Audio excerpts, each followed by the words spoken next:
We mark the 74th anniversary of the signing of the Schuman Declaration, which revolutionised the political, economic and social landscape of Europe. Of course, when Ireland joined on the 1st of January 1973, I was a baby.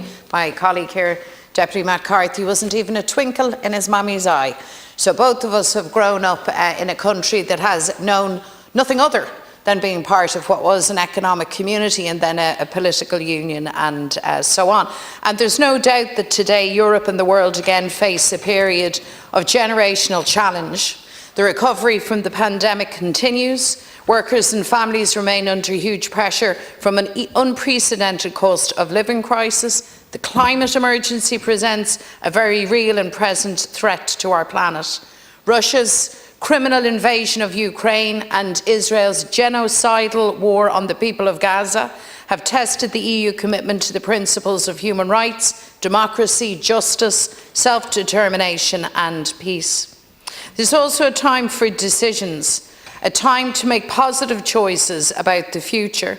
In just over 4 weeks, voters will go to the polls in what I believe to be the most important European Parliament elections for a generation. These elections can be a catalyst for real change in Ireland and right across Europe. Ireland is an ancient European nation. However, the European Union has moved many times in the wrong direction with the wrong priorities, choosing militarisation over peace, privatisation over public services, big corporations over ordinary citizens and communities, power over partnership. That is not how it should be, Ceann Comhairle, because there is a better way. And these elections provide an opportunity for voters to drive a refocus on the things that really matter to ordinary citizens and communities: workers' rights, ambitious investment, economic justice, social progress, the advancement of human rights and the ending of war and poverty.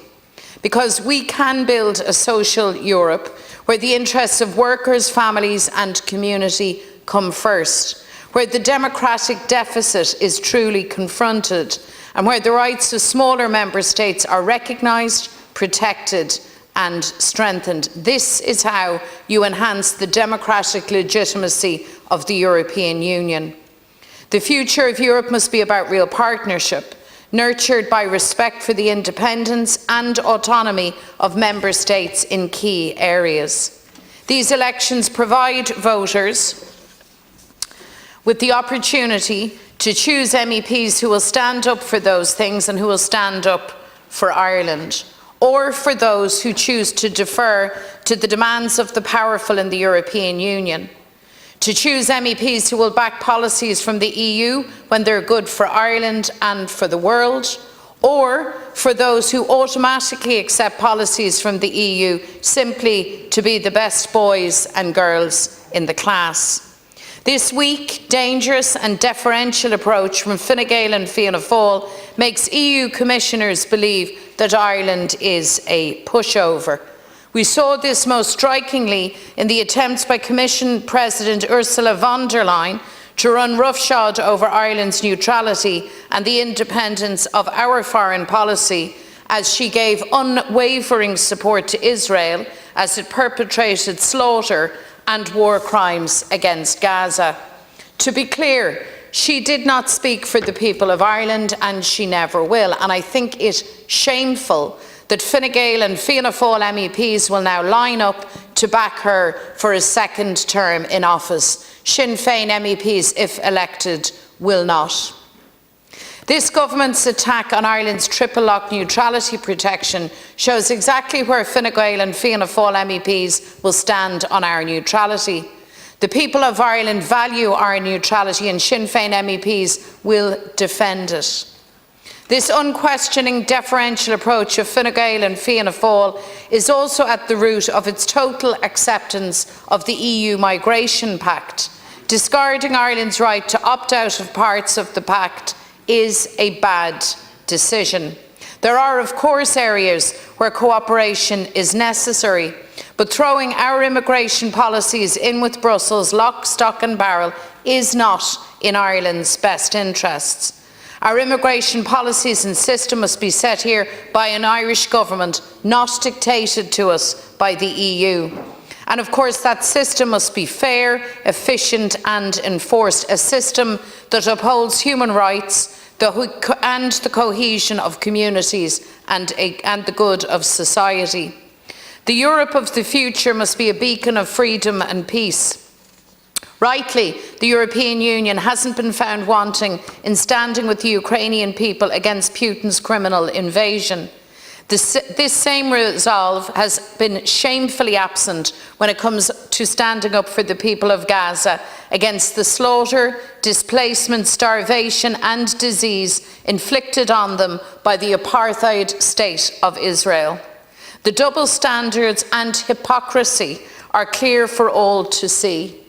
Israel has killed 34,488 Palestinians, including 4,500 children. Now it carries out airstrikes and prepares for a ground attack on the city of Rafah, the place where hundreds of thousands of Gazans were forcefully displaced to in the wake of Israel's initial onslaught. There is nowhere left for them to flee, nowhere left to go.